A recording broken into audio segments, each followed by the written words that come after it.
Hey! You can't beat it. That's Sarah. She's a good gal, isn't she? Yes, she is. And Just like you. yes, she didn't know that she graduated from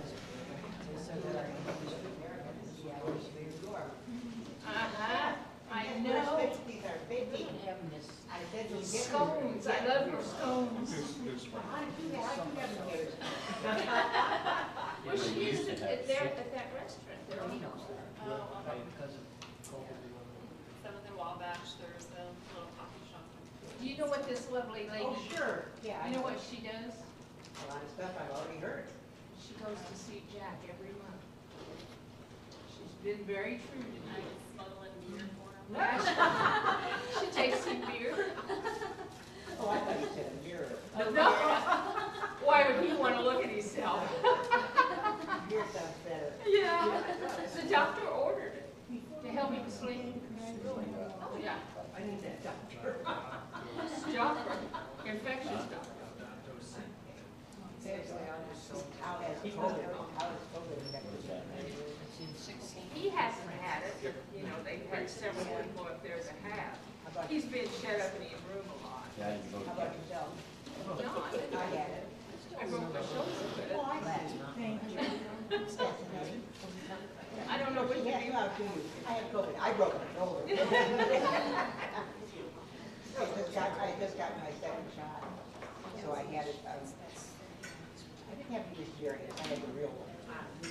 But I had mild, thank God. Yeah. Because a lot of nuns out there have had it. Yeah. We've been lucky, considering that's like one big nursing home. Yeah, yeah, yeah. And so we had a couple of waves. First wave, everybody in the home area from some of the going outside, so what's the crash? Yeah, go home, take care of her.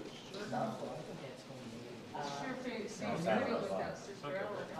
Yes. You know, it's very. I'm going to be out there forever when I die. I'm going to be in the drawer with Jack. Good. Going in the drawer. I knew them. They were a lovely, lovely couple. You know, anyhow, so, we had another, after the period. The problem is everything is not good. See, here's the thing, at least one sister I knew, and I was, she had it, and then she got better. She was 80 now. Yeah. When that happened, she didn't go on her death certificate, nevertheless. It takes a while. Yeah, and some of it takes a whole lot. Yeah, you were lucky. I was very. That's all that good life you lead. Well, it's been a good life because we found protocol out in that zoo. Yeah, I've been out there for several days. Yeah, and then I was in the shop, it must be 40 of them. I used to go down to a meal. And then at the very beginning, when you didn't know anything, they ate in the room. That's really good. That sounds good. And do you know the square donuts on early Saturday night? Oh, they're just a nice one. Steve went on one time. He wants to get some first. There's something about square donuts versus round. I don't know what it is. Haven't figured it out yet. What's that? I always have to The say. square donuts are so much better. And then you look around and go, oops, so high. That's what I do. Company makes the best donuts and they happen to be square. Somebody was having a wedding party, and that's what I told her. No, they Okay, so I think don't. we're ready to Because it start. goes in a circle, not in a square. So the one So that's we square have goes big. Sister Rosemary and Sister Mary from Sisters of Providence, and they're going to give a talk about Laudato Si, which is the Pope's encyclical on caring for the environment, our common home, and how that affects the most vulnerable populations, and how caring for the poor and caring for creation go hand in hand. So they're going to do the presentation. I'm going to pass it over. We're really very happy to be here. It's so nice of all of you to come out. And we hope we give you a good overview of Laudato Si. It really is a fine, fine document. And if you ever get a chance to have one, it's a very good document, a good book just to read. And if you're with a group There's good discussion questions in the back. So it's really a good book, and it's not difficult to read. It's very clear also. Very reasonable, readable. It's divided into 6 chapters, and the chapters are divided into sections. So it's amazingly readable, frankly. I was so glad the first time I read it. So this is one from our Sunday visitor who has questions in the back, but I can certainly give you that one. Doesn't have any questions. Can you show it, sister? What? Trying to show the book. Trying to show the book. Oh, show the book. Laudato Si, Care for Our Common Home. Okay, very good. Okay, thank you, Mary. It's a serious reading, and it's also a joyful reading because we're getting together to think about something serious, something that our Holy Father has promulgated to the Universal Church and to the world, and something that even one individual can make a difference with. I taught at the college for 30 years, and I used to say to my students, okay, you've got a scale. You're going to go down on the scale on me. You're going to put your little cards, or are you going to put it on a big card? What are you going to put your weight on, even if it's tiny? So small as we're going to be, we're going to make a difference, each of us. And we're all very grateful. Mary and I are especially grateful for that. Before we start the opening prayer of St. Francis, let's just take a minute to compose ourselves. Give thanks for our lives. Give thanks for this beautiful planet, which is our home. Listen to our beating hearts, been beating since we were born.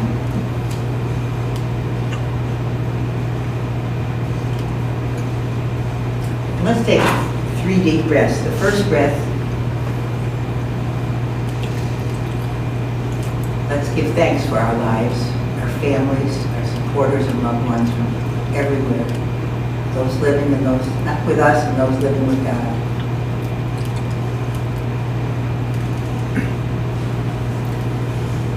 Second deep breath. Let's give thanks for all the people that we met today, all those we encountered, casually or for long, serious conversations, or someplace in the middle. And thank God that we see Jesus in all of creation, certainly in human creatures. Jesus became flesh and brought divinity to our lives so that we might live in divine love with Him.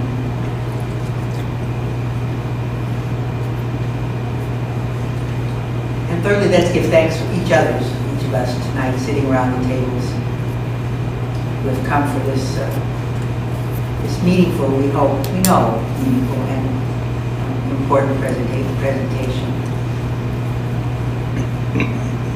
Pray for all of us, each one of us, that we will be listening and sharing however we do that. And I pray, especially for Sister Mary and me, but for each one of you sitting, that the Holy Spirit may speak to us and through us.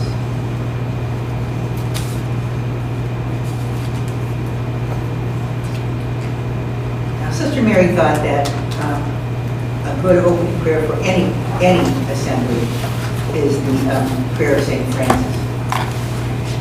So this is a little tricky. I know you're all up to it though. We thought it would be a good idea to alternate. And I'm looking at this table, these 2 tables, and then Sister Mary and I will be on this side. So you will begin with the first line. Guess what our side will do? Second line. And so on. And let's take our time and pray it from our hearts. Okay, this side? Lord, make me an instrument of your peace. Where there is hatred, bless me so love. Where there is injury, pardon. Where there is doubt, faith. Where there is despair, hope. Where there is darkness, light. Where there is sadness, joy. O God, grant that I may not so much seek to be consoled as to console, to be understood as to understand, to be loved as to be loved. For it is in the giving that we receive, and it is pardoning that we are pardoned, and it is dying that we are born to eternal life. Amen.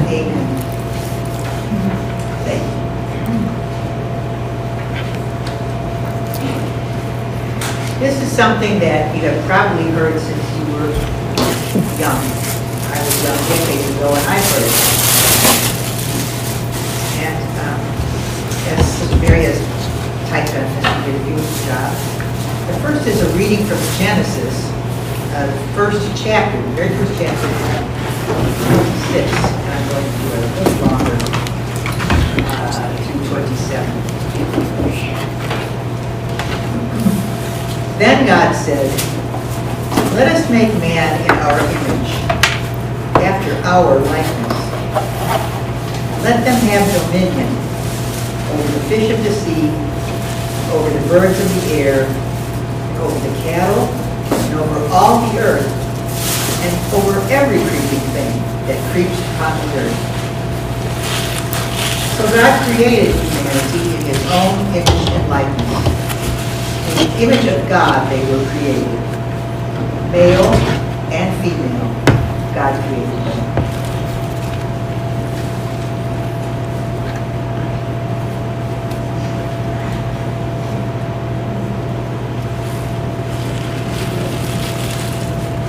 I found this saying, or this little paragraph, as I was doing some research for a project, and I thought it would be very interesting to just bring it to you tonight. In his book, in 1864, Man and Nature, George Perkins Marsh, sometimes said to be the father of American ecology, warned that the earth is fast becoming an unfit home for its noblest inhabitants. Unless man changes his ways, the earth would be reduced to such a condition of impoverishment, of productiveness, and of its shattered surface and climate access as to threaten deprivation, barbarism, and the extinction of the species. He wrote this in 1864. He was a member of the U.S. House of Representatives for the Whig Party.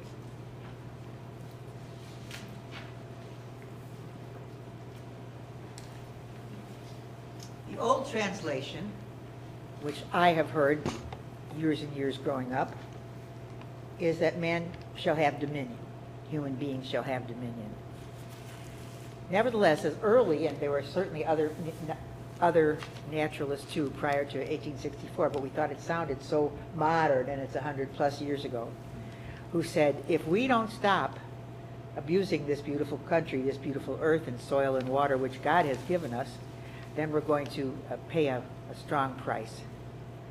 So newer translations today, and not just because they want to be fancy or modern, but newer translations say to us, we read, let them have stewardship.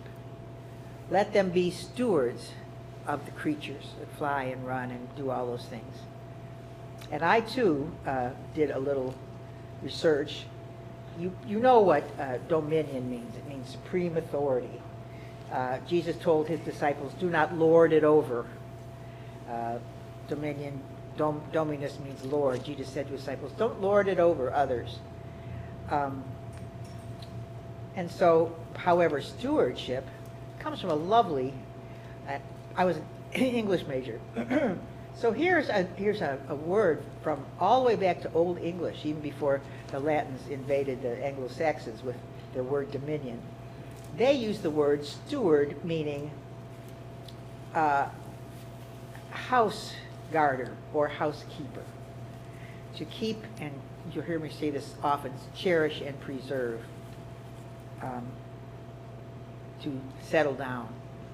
So we are hoping and praying together with this presentation and also with every effort that each of you makes that our country, especially, and our countries, especially the West, will begin to know and be able to pay some attention to being guardians of our house and keepers of this beautiful creation. Now, as I showed you before, the encyclical is called Laudato Si, on care of our common community. Any takers what the Latin means? Laudato Si means not you. Doesn't mean not you. It's the first two words in the long Canticle of Creation by Francis of Assisi, and it means praise to you. Then there's a colon, and the next thing is, it's called On the Care of Our Common Home. I love this, and I love thinking about it, because Pope Francis didn't start out with anything but praise, and he says this throughout the encyclical. We have a duty, we have an honor, we have the joy to praise our Creator. That's what our honor and our duty is, to be thankful and just joyful that we have this beautiful planet on which to live. So he started out by saying, praise to you, my Lord. This canticle was written in 2015. No, not 2015. The encyclical was written in 2015. Pope Francis was elected in 2013. So it was his second encyclical, and really he did it, half of it was done by Pope Benedict. So I read someplace today, it's the only one in history that was written by two popes. So some say that this is Francis's first encyclical. But whoever's it is, the point is that both of these are holy fathers saw something very, very necessary that needed to be addressed by the Universal Church and studied and prayed over by the Universal Church. The title is Canticle of Creation, is the title of St. Francis's canticle. 1225, almost 800 years ago. Now, Pope Francis has an introduction. Oh, this caught me by surprise. I was going to do chapters 1, 3, and 5. Sister Mary was going to do 2, 4, and 6. And Rosemary opens the encyclical and she sees introduction. So introduction was kind of slipped into me, but I enjoyed doing it. Pope Francis quotes 3 of his predecessors who in their encyclicals made reference to the ecology and the economy of ecology, what they call it the economy, how things work together. 3 of his predecessors who did not call, the whole encyclical was not on the ecology, but every Pope St. Paul, John the 20, help me with the name, I'm getting old. John Paul II, thank you. Plus, and before him, this Paul VI, and after him, Benedict. Each of them made reference and addressed this difficulty in some place in their encyclical. Even in Pacem Terris, which John the 23rd wrote, Saint John the 23rd, even in Pacem Terris, he was pointing out how peace, I said everything's connected, and I truly believe that. And he was pointing out how peace is very fragile, always has been, and we all know everything's connected, folks, honestly. And we all know that one of the reasons there is not peace is greed, selfishness, those will do, abuse of where we need, abuse of what God gave us. So he mentioned it too, in a roundabout way, in Pacem Terris, his first encyclical, 71, I believe. So Pope Francis, in his introduction, says he addresses this encyclical to every person living on this earth. Now, every one of those words is important. Every person who can hear and learn and think and pray can be all people on earth living on this planet, because that's what we're doing. Thank God we're living on this planet. And then he points out in the Canticle of Creation how Francis of Assisi makes inseparable connections with creation and humanity. And what he does, you've heard it over and over, he calls nature or creation our sister, who joins us in our family in the common good, and the earth, of course, our mother, who embraces us, he says, and holds us and brings us to life. And of course, we are the creation as well. Creation, as you know, is not there. We are creation. We are earth. We heard it on Ash Wednesday.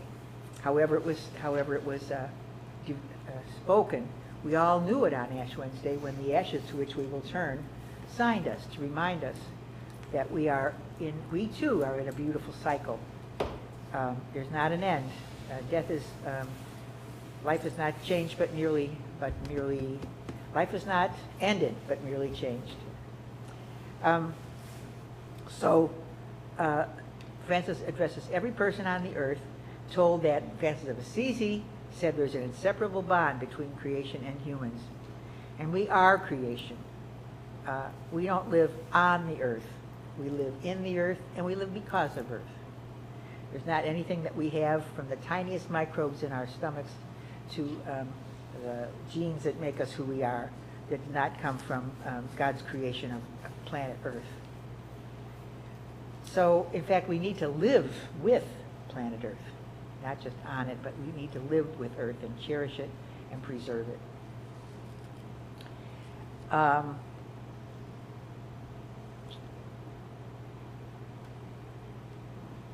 I'm going to refer to these probably more than once.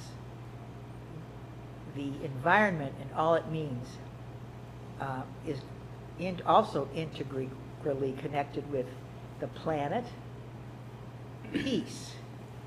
Look how many people are emigrating now. Look how many people have no water. Look how many people have to change their farming or haven't had good farming practices for years because of climate change and climate abuse. I read someplace that if there's ever a encompassing world war, it'll be about water rights. That will be the thing that will affect us first and probably most. We're seeing it already in California, terrible droughts. Planet, peace, people made poor. And I say made poor because no one in the world wants to be poor or chooses it. Many are made poor because of these very things, because of selfishness and greed. Migration, water, crops, deforestation.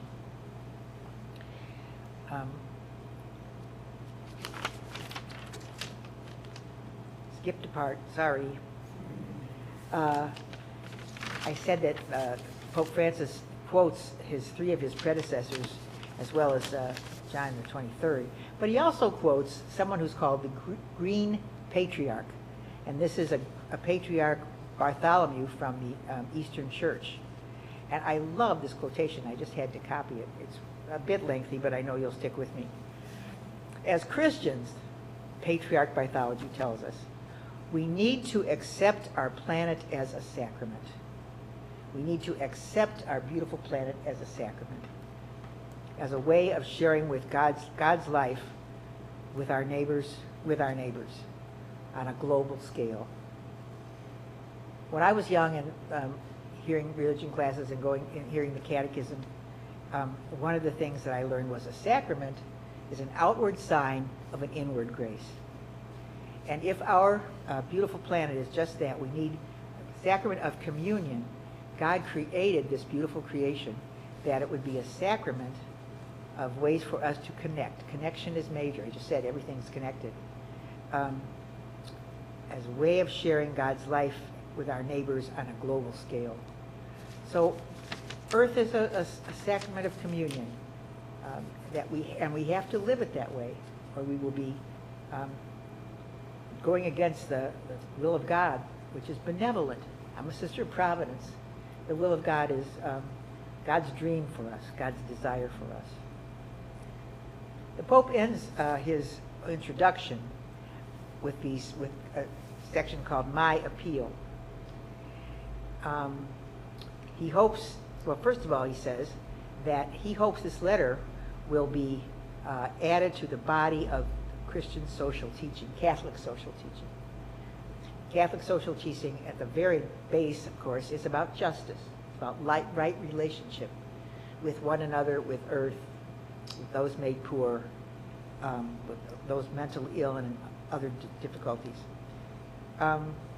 So he hopes that it will motivate and educate folks. That's one of his appeals. Another way he appeals is that he hopes that we will learn to, and we have to learn, we have to practice, learn and practice, that we will learn and abandon the processes which have created death and destruction, and learn to practice policies and practices which preserve and protect creation. To bring about a new just. Sister Providence values, you may have heard, are just love, mercy, and justice. We talk about these all the time. And so we need to learn and take action seriously. That's what the Pope says at the end. Take this seriously and take action, that something will happen soon. It's already happening in the down way. Creation is already being abused in many ways. We can still do our best, every one of us, to change that. Okay, chapter 1. What is happening to our common home? That's, again, a no-brainer.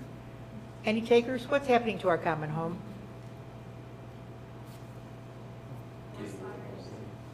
Forest fires, pollution, creatures being extinct, weather and patterns changing, exactly. We are emitting fossil fuels like never before, and he puts that pollution first. What's happening to our common home?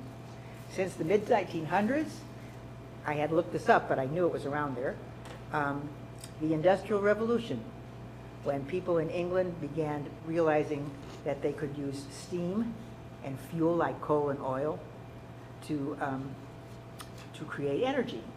And this energy created all kinds of smoke and pollution everywhere, and a lot of factory waste and a lot of human waste. The people who worked in factories in those days.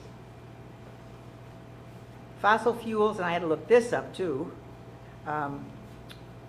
are fuels that are burned from coal, and that coal is made from what? Vegetation that's been in the earth for millions and millions of years. And animals who ate that vegetation for millions and millions of years.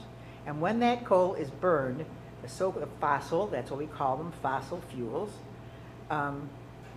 release carbon dioxide, which then releases greenhouse gases. A ceiling, like a greenhouse gas creates a ceiling over the atmosphere. Doesn't allow sun to disperse many rays, and when the sun can't disperse many rays, it can't absorb or disperse. It can't disperse carbon dioxide. Greenhouse gases affect everything that needs carbon dioxide: air, water, humans, soil.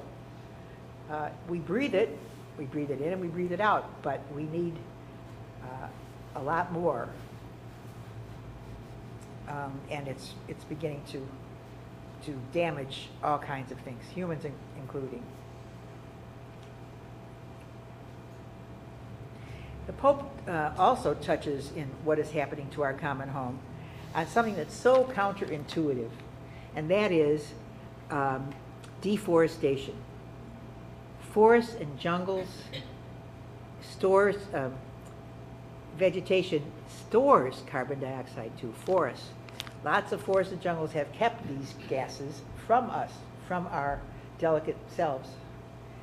Nevertheless, counterintuitively, there's great deforestation for projects, for developments, for farming, And I do not mean to blame any of the people who do subsistence farming. Again, it's a terrible tangle. It's a destructive tangle. So deforestation, trees store carbon, and when they're prevented from storing them, they release, by fires, they release CO2. And of course this affects, I said this again, this affects mostly people made poor, subsistence farming, chopping down trees, I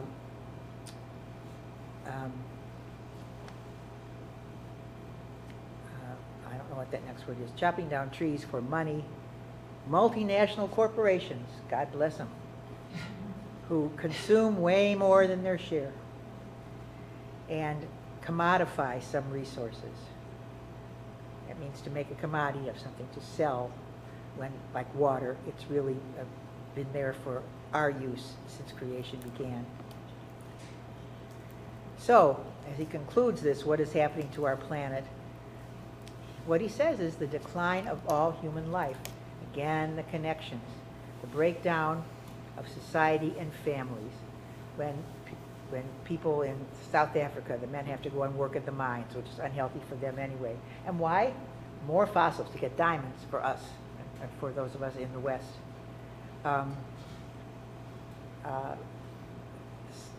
Families have to depart from each other, split up from each other, immigrate. Children can't go to school. Mothers and fathers and children can't get medical needs cared for. Families begin to break up. Early deaths because of these abusive and greedy practices. And I'm not laying a finger on anybody.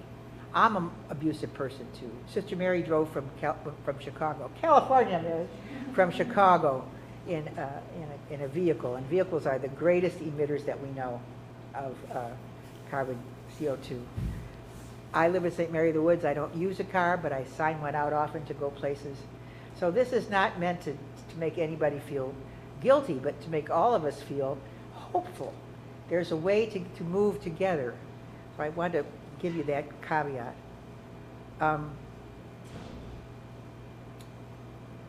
What Francis ends this first chapter is, what's happening to our creation, to our planet? The selfish use of creation creates a gap, a great change between the powerless and the privileged.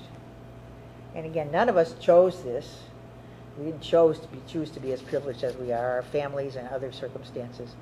But that's what's happening in the world, not just here in the West, but certainly in the other parts of the world, the larger continents like Africa and South America. The Pope mentions, I love this, the Catechism of the Catholic Church. And one of the things the Catechism says is, we have disappointed God's expectations for us. We were given this beautiful, till it and make it beautiful and make it fertile. Take care of the animals, be stewards, be homekeepers.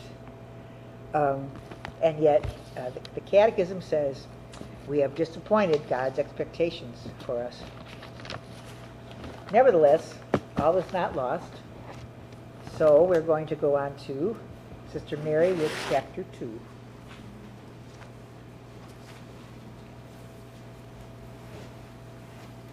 We didn't practice that little dance we just did. I thought we did very well. Yes.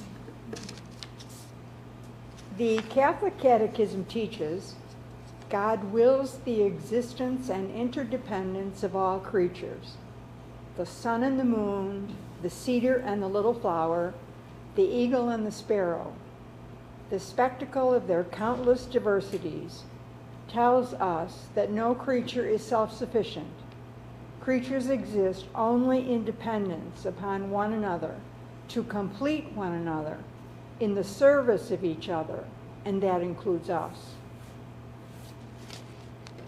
All of us, whether we're an insect or a polar bear or a snake, we're all created by God, who is love. When I like to think about God's love for us, I think of God's love coursing through my veins. because God is within me completely.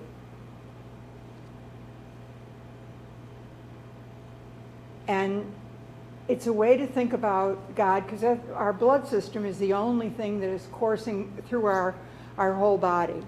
And so God's love is there. God created us, God's love is there. But the same love is coursing through the veins of the annoying housefly, who usually meets its end at the end of a fly swatter. But that's part of its ecosystem. Humans were endowed with intelligence, and that means we have responsibility for God's earth. We are responsible for everything that is, the trees, the alligators, and everything in between. We're here to protect and to care for them. Everything gives God delight. Everything that God created, it gives God delight.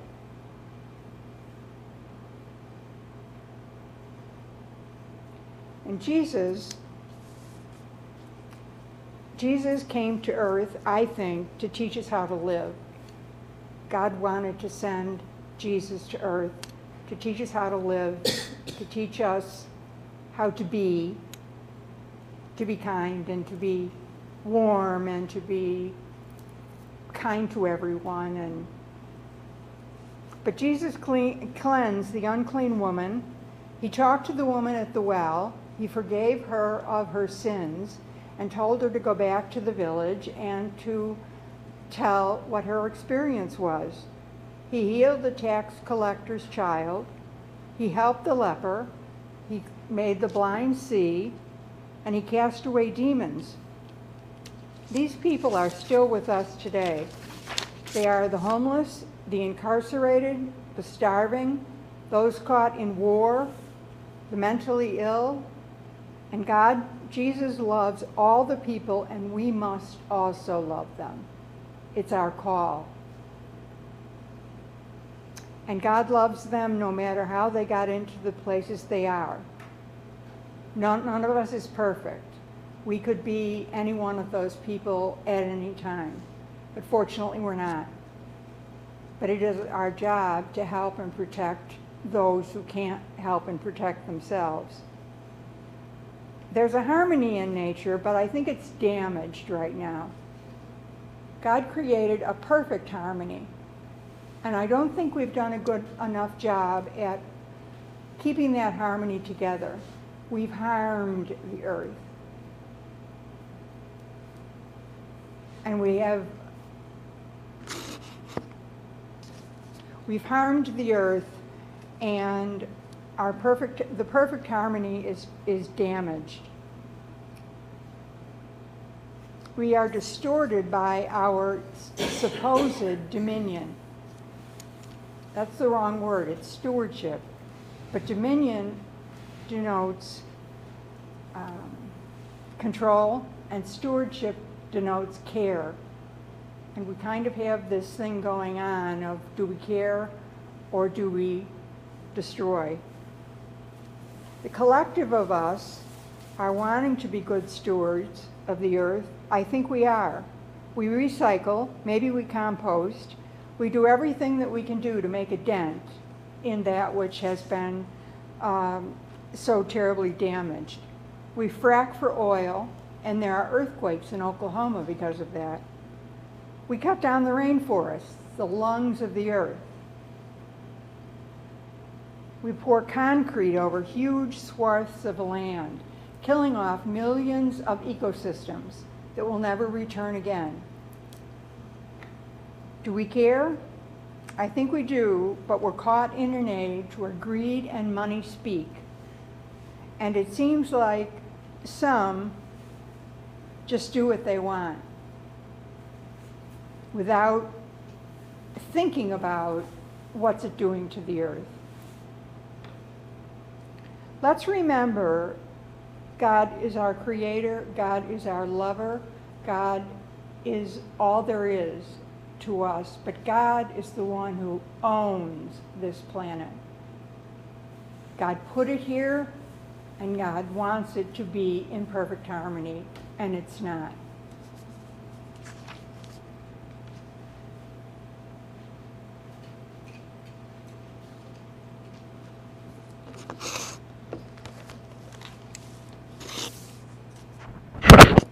I can't resist that crack about the fly. You might know the poet Ogden Nash. He said, God in wisdom made the fly, and then forgot to tell us why. Now we know now why the fly lives, is to eat the maggots or to eat the other creatures, but for a long time I thought, why don't you create this fly? Chapter 3 is called The Human Roots of Ecological Crisis. Again, we know them. Mary and I have been talking about them, and I will be continued to repeat them in a variety of ways because there's one truth here. This is lovely. The Pope calls technology creativity and power. And I think that's a beautiful way to think about something which sometimes gets a lot of criticism. Creativity and power. And they've brought us into industrial revolution from the mid-1700s to the 1800s that's never stopped. Steam, railway cars, telegraphs, electricity, modern medicine, and now the digital revolution, which makes so many of these things even more life-saving for people. Medical exams and all kinds of other things which the smallest of things which the digital revolution has given us. I don't know if I'm going to get boos or not, but also from the digital revolution we've gotten Zoom, and we've all been there, live streaming like this. Great possibilities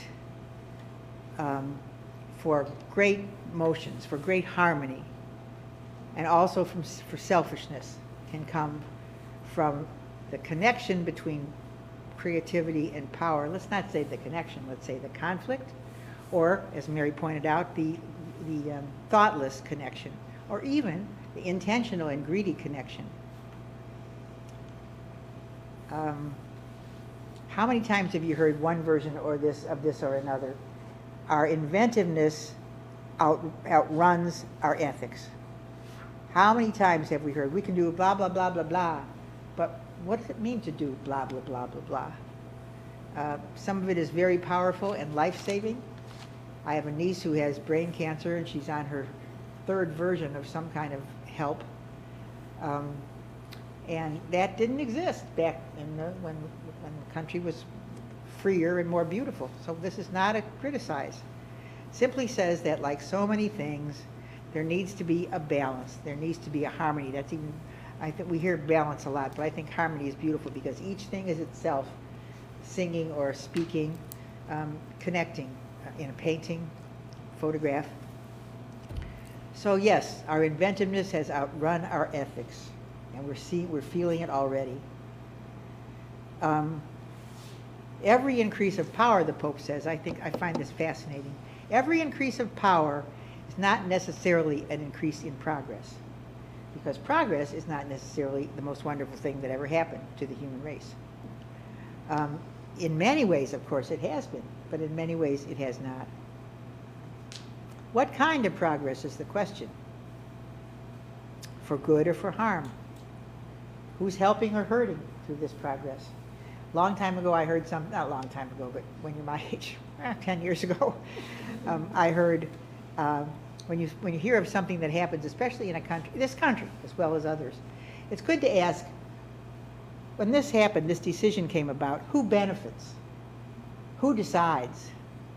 On what values? And who pays? And who benefits? These are all good questions to ask us about things, and certainly about the movement of our fragile planet these days.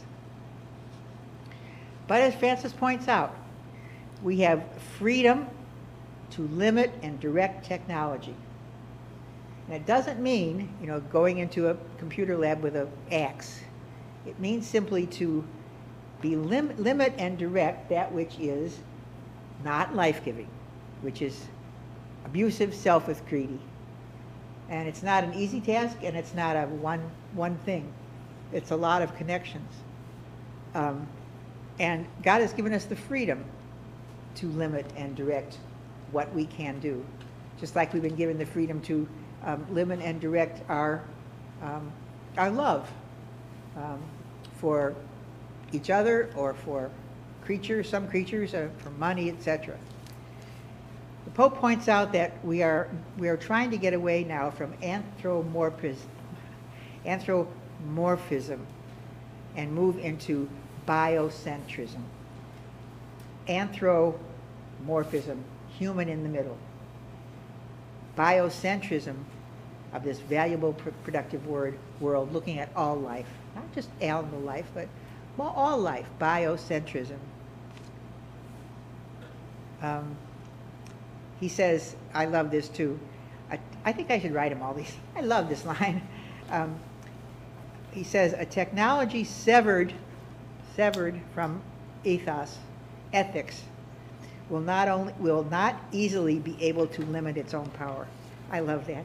Not easily be able to limit its own power. I have felt this myself more times than I want to admit. Once I have whatever the power is, it's not easy for myself to limit it. So again, we need each other to help each other live in harmony. It's easy to be selfish. It's easy to play God. Look at the story of creation.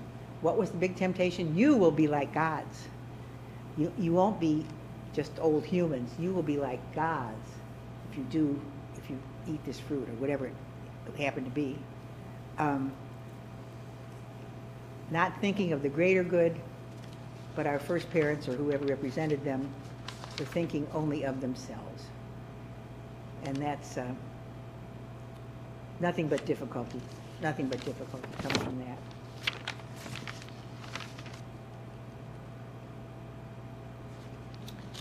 Oh, Mary, that's all.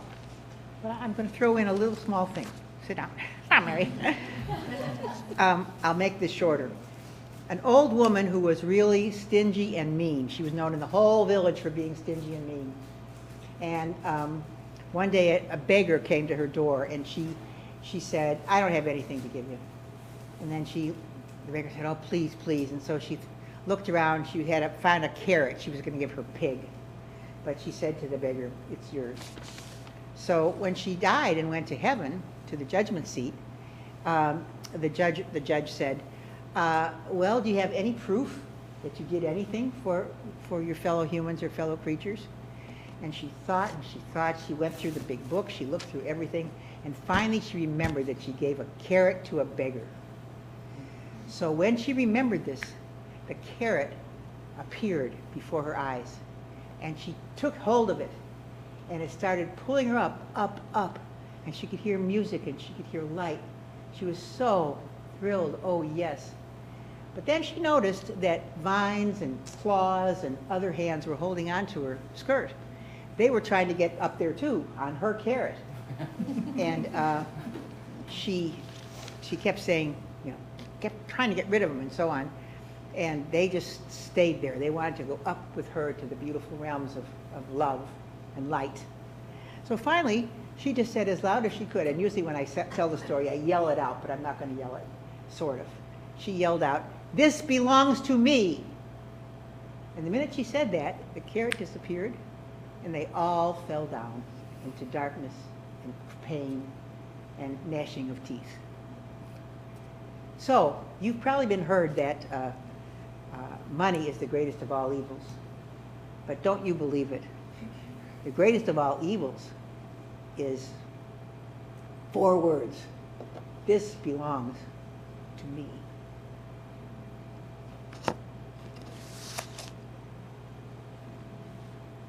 And now, presenting my partner. The 4th chapter of the encyclical is called Integral Ecology. Integral. It's a word that means every single thing is part of a whole. So we have Earth, and it's got everything on it that we can think of. It's got people, it's got animals, it's got flowers, it's got trees, it's got everything, and it's part of a single whole. And ecology is the relationship and the interaction between organisms and their environment. There's nothing that isn't integral ecology. It's a lot to think about. There are two crises going on. One is environmental and one is social. We all know about the environmental crisis. There's a hole in the ozone layer. There are huge amounts of fossil fuels being taken from the earth and then used as gasoline. There are more fires, more hurricanes, more floods, more tornadoes, and a 22-year-old drought in the West. The earth is warming up, and so are the oceans. There's some little islands in the Pacific that won't be there in 10 years because they will have been swallowed up by the Pacific because the ocean is rising. There's plastic in the ocean. I'm sure you've probably seen pieces on 60 Minutes or programs like that there's plastic in our oceans. And when whales come to the shore to beach themselves and die, frequently they're opened up to see what they died from. And whales are filled with plastic. And they can't get nourishment from plastic. They can't do anything but die because there's nothing in plastic that has any value in terms of giving life and energy. There's so much damage. How can we possibly fix it? Before I came to the Sisters of Providence, I was in business. And there was a saying, if it can't be done in 90 days, it can't be done. And to some degree, that's the way management thinks. We all want things done fast and cheap. We're all in a hurry. We all forget to slow down and look at the other parts of God's creation. Look at a tree, look at flowers, look at the beautiful sky. It was a beautiful sky as I was driving down here today. I've known Sister Rosemary to actually hug a tree. I saw this with my very own eyes. I didn't know her very well at the time, and I did think to myself, what is she doing? I hug Mary now. It's going to take 30 to 50 years to clean up the damage that we've done. And we're going to do more damage as we're cleaning it up. It's going to take a lot of money and a lot of concerned people who want to work to clean up the earth. We all know there's a social crisis. I come from a city that has the highest number of murders across the country. 890 murders in 2021, the highest level in 25 years. And the number of shootings, you can double or triple that number. Have you ever been to Chicago? And downtown is absolutely gleaming. Millennium Park has just been built up and made beautiful. There's an ice rink. There's a wonderful restaurant. There's the Bean. There's an open air band shell that's very unique.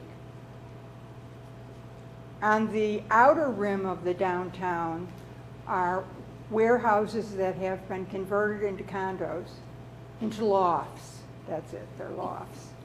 And usually people of means can afford them. A lot of people can't afford them. And the lofts, the buildings, the lofts and the continuing building is gentrifying the west side and the south side. People who lived there have had to move. They've been pushed and pushed and pushed, and they have needed to move to other neighborhoods that are already crowded.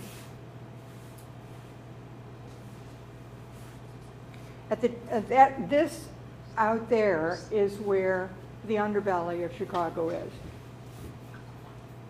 The top story on every newscast on Monday night is how many murders and how many shootings there were that weekend.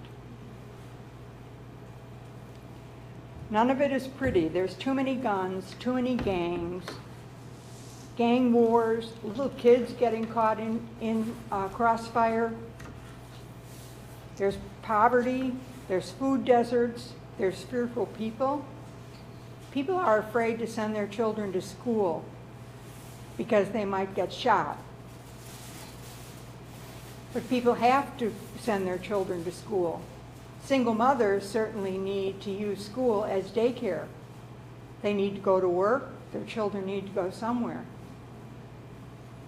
And they use school, the breakfast program and the hot lunch program are maybe the only 2 meals that the kid gets that day. Because mother hasn't got enough money and she hasn't been able to go to a grocery store because it's too far away. People are part of that integral ecology, and many of them just get lost in the chaos.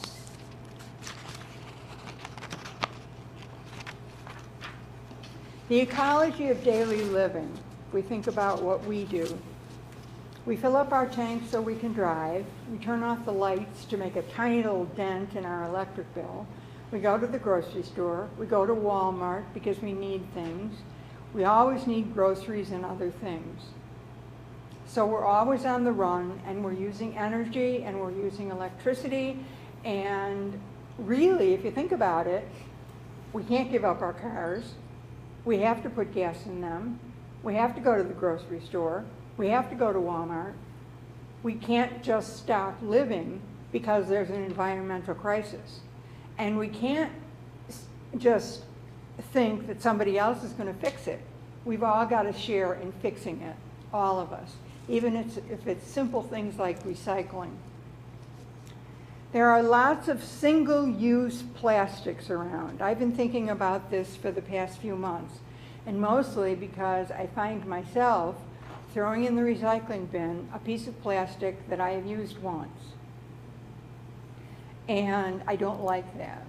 And so I'm trying to find alternative ways so I can do something different other than use a piece of plastic one time.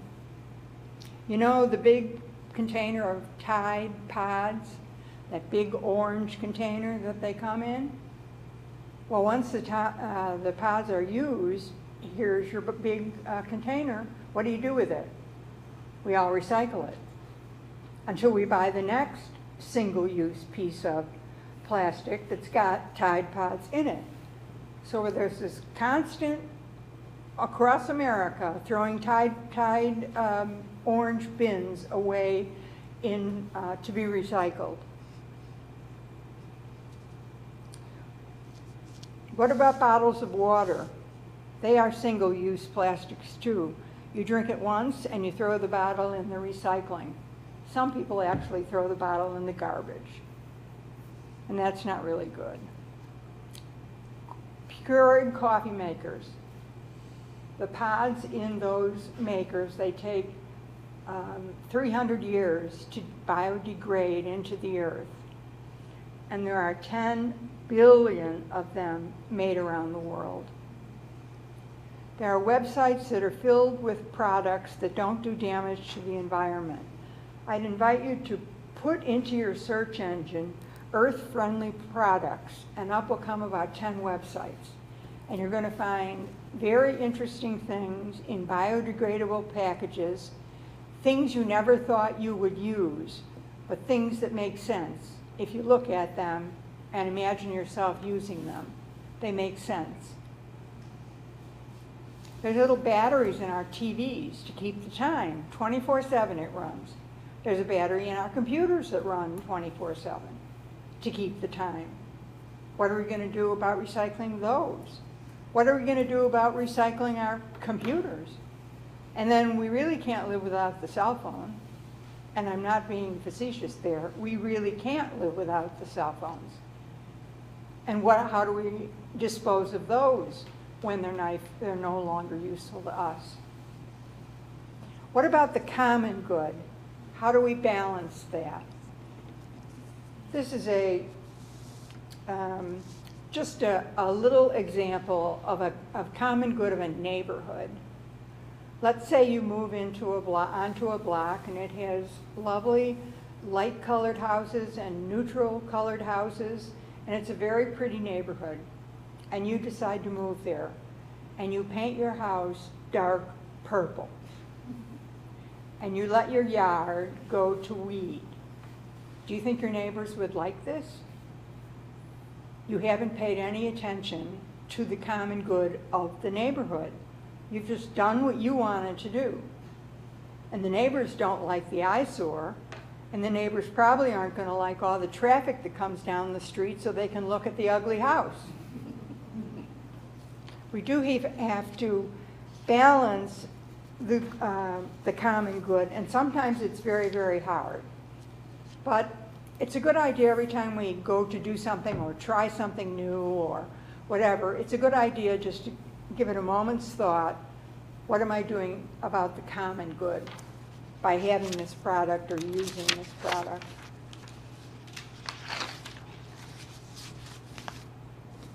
People don't usually do things like paint your house purple, but these are the things that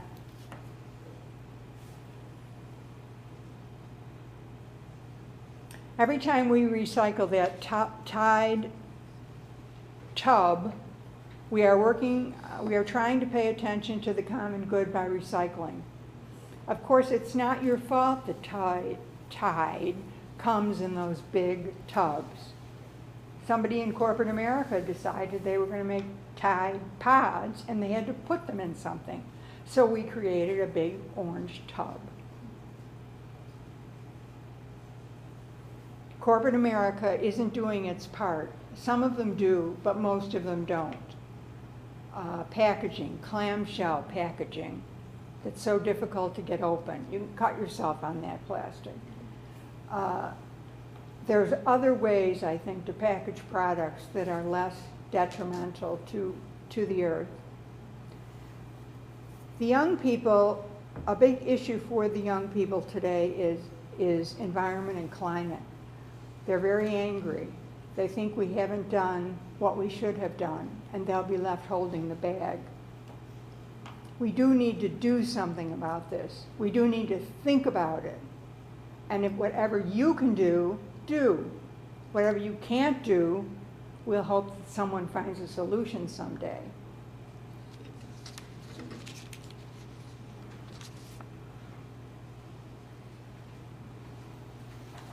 Chapter 6, 5. I'm not going to give my prepared conversation because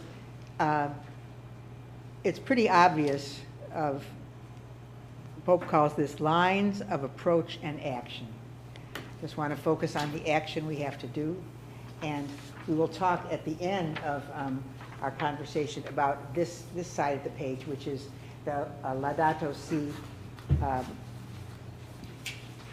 action plan. And that really puts together what the Pope has suggested. Let me just suggest that the action plan, these are its goals, and we can look at them at the end if we choose. I do want to suggest, though, that this, just like everything else, my friends, cannot be done alone. Your little group might get together and talk for 6 months on X that your parish might do. It is our hope. Mary, did you ever find anything from the Archdiocese? The Archdiocese of Chicago is doing something about the Laudato Si action plan. How about Indy? Indianapolis, buried in their website, is LSAP, but it doesn't say if it's doing anything. So I think I'm really deduced that because there's something on the website that I have to really dig into the website to find. I suspect the Diocese of Indianapolis will involve parishes in Laudato Si action platform. Okay. The point is that small groups in parishes are asked to work together, then called together by the diocese or archdiocese. They're called to work together on, okay, let's all do this in our archdiocese or our diocese. Then from groups to the parish to the larger, and to finally, it's like synodality, then to the larger church, the larger people of God, who together are going to, the power of together is amazing, and who together are going to do something. And that's our hope. And it'll take 7 years, and the Pope has all kinds of plans, calling it an action plan, and we'll look at these at the end of our time when we stop speaking. Okay, Mary, I'm going to give you the last hurrah. Well, in the essence of time, I'm not going to go much through Chapter 6. Its name is Ecological Education and Spirituality. Are there any teachers in the group? Well, next time you encounter a teacher, you might want to ask her, you're a teacher? No. You might want to ask he or she if they have built something about ecology into their curriculum. Just something as part of one course or something called ecology. Starting ecology groups in schools for kids to be part of. There's lots of resources out there. And then the spirituality, there's a place in the Chicago area called the Morton Arboretum, and it's filled with trees from all over the world. And it's a very peaceful place to go to. You could just go there and you could sit down, and you could sit down there for 3 hours and just look at the trees and be perfectly content. You can do writing, you can do gazing, you can do praying, you can do lots of things. So ecological spirituality is bringing in those parts of God's earth into our spirituality. I'll read you the last verse of Francis, the conclusion. At the conclusion of this lengthy reflection, which has been both joyful and troubling, I propose that we offer 2 prayers. The first we can share with all who believe in a God who is all-powerful creator, while in the other, we Christians ask for inspiration to take up the commitment to creation set before God, the gospel of God, Jesus. I'm only going to read the prayer for our earth. It's the shorter of the 2. All-powerful God, you are present in the whole universe and in the smallest of your creatures. You embrace with your tenderness all that exists. Pour out upon us the power of your love, that we may protect life and beauty. Fill us with peace that we may live as brothers and sisters, harming no one. O God of the poor, help us to rescue the abandoned and the forgotten of this earth, so precious in your eyes. Bring healing to our lives, that we may protect the world and not prey on it, that we may sow beauty and not pollution and destruction. Touch the hearts of those who look only for gain, at the expense of the poor and the earth. Teach us to discover the worth of each thing, to be filled with awe and contemplation, to recognize that we are profoundly united with every creature. As we journey toward your infinite light, we thank you for being with us every day. Encourage us, we pray, in our struggle for justice, love, and peace. Amen. Amen. If you haven't already, you might want to run your eyes through this synopsis of the action plan. And Mary and I are planning to start calling it the petal page. It has these beautiful seven petals. And then Mary has very helpfully and creatively suggested all these dots of things that we might do together. As I said, starting in parishes and going up to the archdiocese and the diocese, and then till finally the whole universal church is making choices about these 7 things. And then I can't guarantee that we have any answers, but I bet somebody here's got answers. So if you have anything that you'd like to either share, we did most of the talking. So either share that you thought of, or question, or point out. You heard something that you thought was inaccurate, or uncharitable, you can tell the father. You're supposed to get one Saturday. Yes, I have a sir. question. Sure. For both of you, you're very much involved in the environment of the world and the earth. At what point in your lives does you both senior citizens, let's say, did you want to be, what can you pinpoint one thing that maybe you want to become more involved in that in your life? Well, where Rosemary is thinking, we have a climate change task force, and both of us are members. I was invited to become a member about 7 months ago. And after thinking about it overnight, thinking things like, what could I possibly bring to this group? I said, yes, I'd be a part of the task force. And I've learned more in the 6 months that I've been part of the group. And I'm now, with Rosemary and our co-chair, we are gathering ourselves up to do the Laudato Si action platform, meeting the 7 goals over the 7-year process, and doing all the things that it takes to do that. I think I thought about the earth, I surely thought about the earth before then, but I think I have much more depth, and I have much more, I'm more curious, and I am aware of things that I do that harm the earth. So you're relatively new 6 months or a year ago, if you would, very interested in it. How about you, sister? I've been a Sister of Providence for 57 years, excuse me, and there's always been focus, just like in the RC Church, the Roman Catholic Church and the people of God, on God's beauties and God's creation and so on.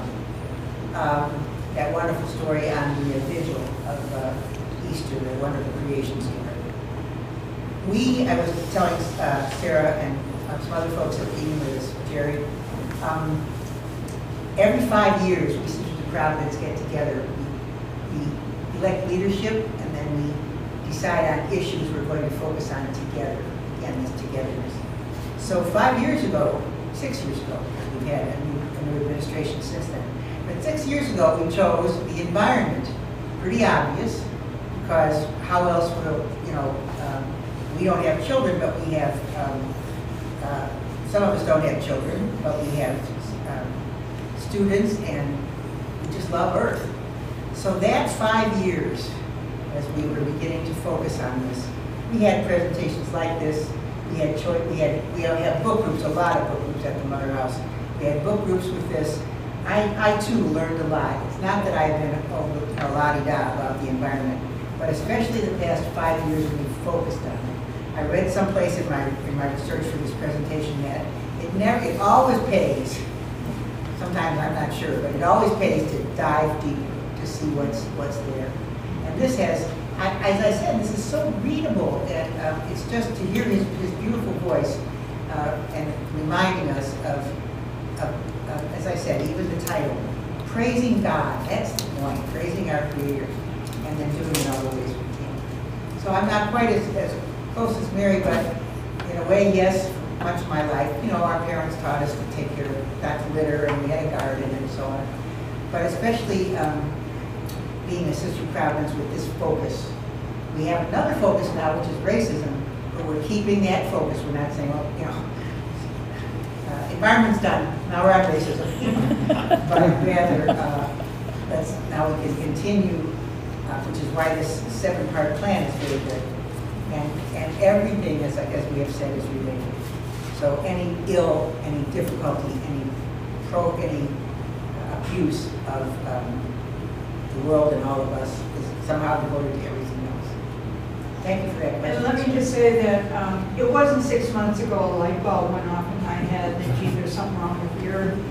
I too, as Rosemary talked about, have been through the last 5 years and all the things that the Climate Change Task Force has put in front of us. We did a manifesto of things we saying that we would do the following things, and we signed our names. And we had meetings, we had books to read, and so this issue has been front and center. It's just since I've been part of the task force that it's really taken on for me. My second question is, and I, but I been thinking about what you've been saying, and I wonder where your thoughts are on this. It took 6 days for God to create the earth, correct? Say that again. It took 6 days for God to create everything on earth. Why would he put, in your minds, why would he put things detrimental to the earth, like fossil fuel and so forth?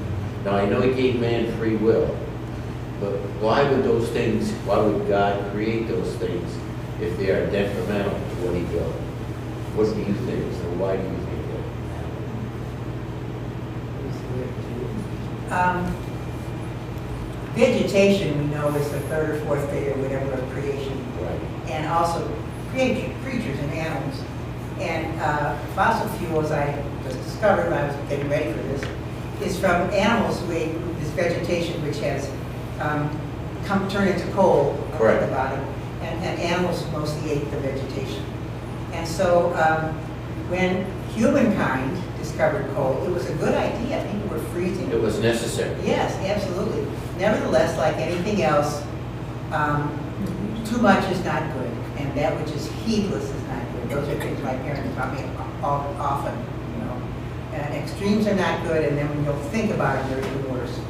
So it was a case of, you're right, I'm sorry, I don't know your name. Steve. You're right on target, Steve, because yes, God said, here you have all this, plant it and take care of it, but humans chose not to do that. Because They wanted of to their be free like will? God. Yeah, that's what I believe. I'm sure that's, not only do I believe it, Steve, I think it's true. We are the only being with free will. And so some people have used their free will to get oil out of the ground and make lots and lots of money doing it. And they still are getting oil out of the ground, lots of it, and making lots and lots of money. Well, money's the biggest driver of anything. That's in right. the world today. That's right. Okay. As you go around and educate people, as you are tonight, on these things, are you hoping that the parishes will pick up certain things and work on them? I mean, obviously we can't do everything, but is there something you want this parish to work on? Mary, you got a thought? Yes, I would invite you to think about everything you see and do. So the next time you've got that plastic bottle in your hand, think about it.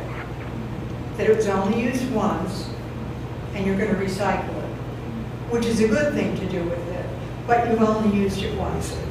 And there's a lot of things that we only use once or twice or whatever. So think about what you're doing. Think about what we are doing. And every time you see on television large areas that the trees have all been cut down, think about what that means to the earth. Now they plant little trees, but it's going to take a long time for those trees to grow to replace what has been cut down. I also want to add, Kay, that as Mary said, of course recycling is way better than we did when I was a child. But again, I read this not too long ago, that not everything is recycled efficiently. The islands, the patch of garbage in the South Atlantic is bigger than two states of Texas. It's that big. And it comes from, one thing, all the ships throwing their trash, or the garbage scows throwing their trash into the ocean, and that's what happens. So I would also take my cue, Kay, from Sarah, a little more things for you to do, and someone to help her, several people to help her. But I'm not sure which is the first one, because every group is suggested to follow one by one by one. So I do believe that his very first one is the cry of the earth. because without her, we can't do anything. We can't help the poor, we can't live simply, we can't do all these things. So it's a parish decision that doesn't need to be monumental, but one of the things I think it needs to be is as parish-wide as you can get it and continue. That's my suggestion, and you could all decide on it. You're a fine group here, and just you alone could begin to talk to people and make some, have some conversations, make some questions, see what the Archdiocese is going to do, and see how if you can help with that. But some of these are very small. Every one of them is important. I also invite to actually get the encyclical and to, if you're part of a group, to read it together and have conversations about it. It's not a hard read. Francis made it easy for all of us to read, knowing that some of us have better skills than others. And it's just a really, really good book. So we do have the Creation Care team at St. Margaret Mary, and there's a few of us here tonight. So we have that group. We try to meet up every month or every other month, and we've done fundraising for Rethink, which is, there's a zero waste store. So some of the examples they were talking about, instead of having a single-use plastic, they have laundry detergent and shampoo and different things, and hopefully stores like that will come up more often. So you can kind of have your own container, go there, fill up, and then that way you're not having that single use. So little things like that. There's so if you haven't checked that out, it's like 13th and I don't know what it is. I think they're about to move to. It's on 13th off of a few blocks north of Wabash. Yeah.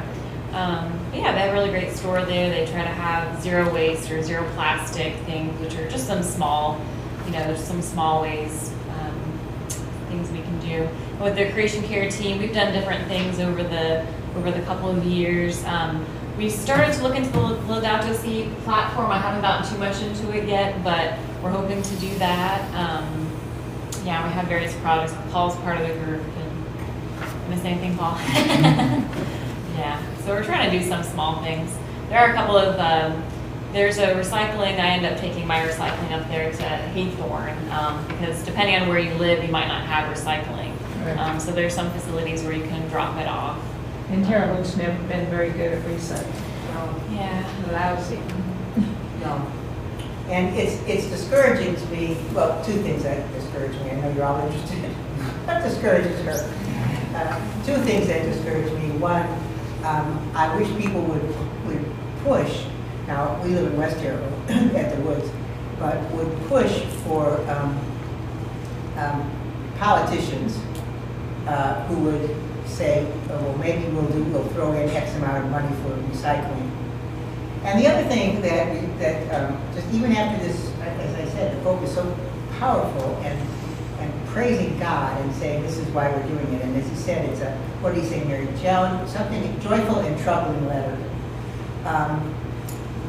Sometimes I just get discouraged because it seems so small.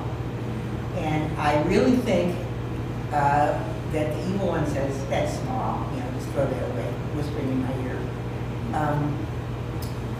And I just need to stay and just remember that without that, the last snowflake that lands on the bow falls. To do what I told my students and put the weight for good that I have on whatever I can do. And what I can't, know there'll be a way, another way or something else. It's hard not to be discouraged. Praying is another piece. Do you think environmental awareness is generational? Yes. Yes. Because when I'm fairly old. Recycling wasn't even thought of when I was a teenager. So I'm wondering, is it the educational process that is failing in having it? Because I know most of or a big share of the environmental problem we have isn't rural, it's urban. And basically, I'm wondering if that should be the area where more education should be given. Yes, I think so. Curriculums in schools, grammar But that's not schools. even taught in schools. No, it's Not even not. taught in schools. what I'm It's saying. not, but it should be. And lobby your local school board.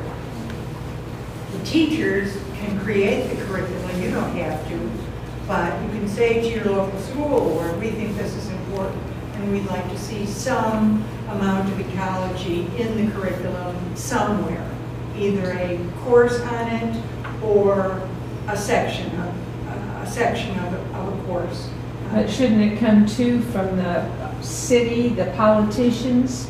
Shouldn't Well- that be first, that if there's something in place, and it's not in Terre Haute, it's very inconvenient to recycle here.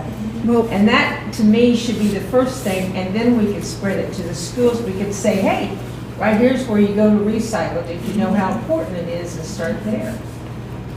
I've been researching recycling because I want to know how things are recycled. You know those little medicine Yes. we get our pills in?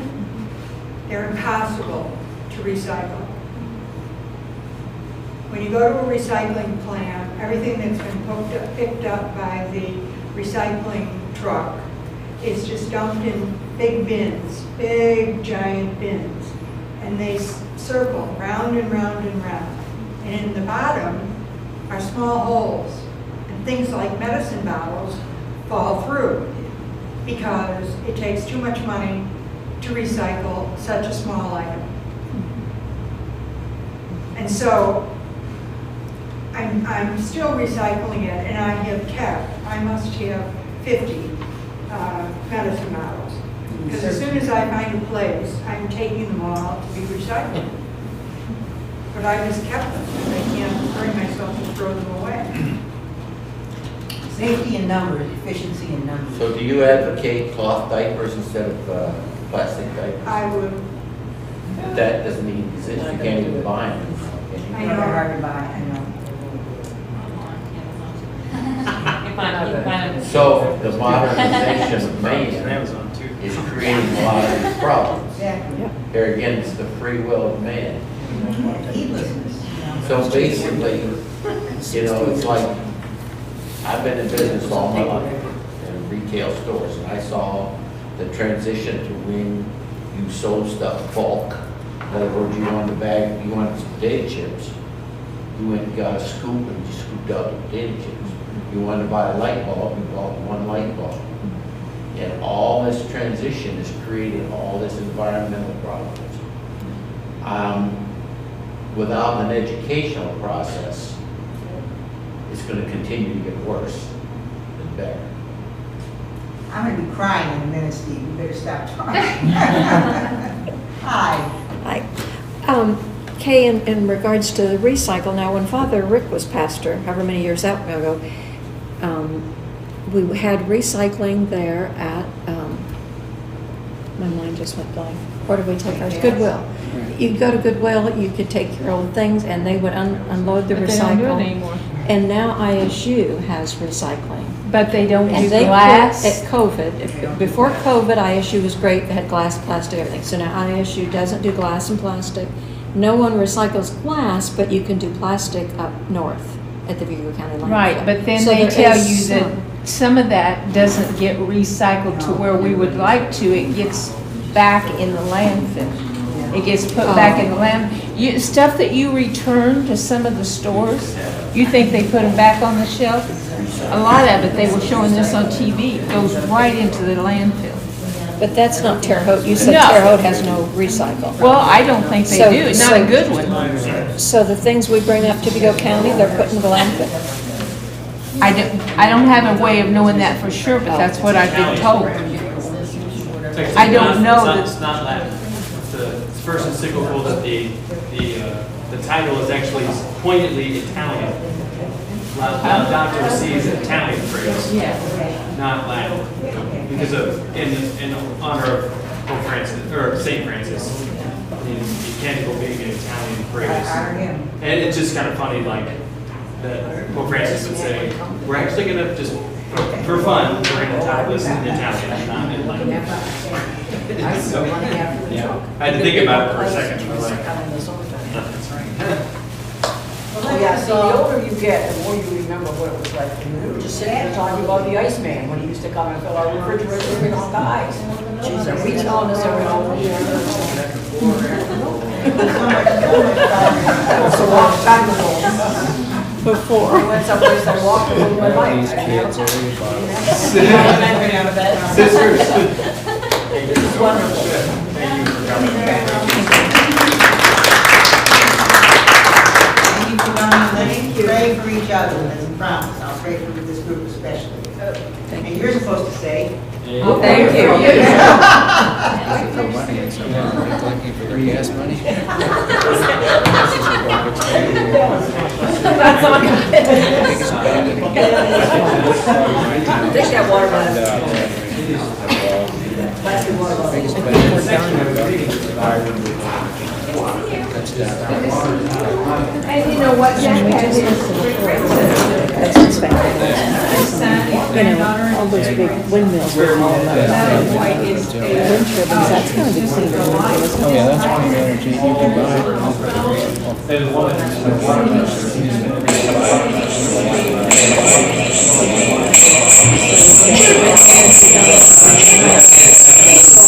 it.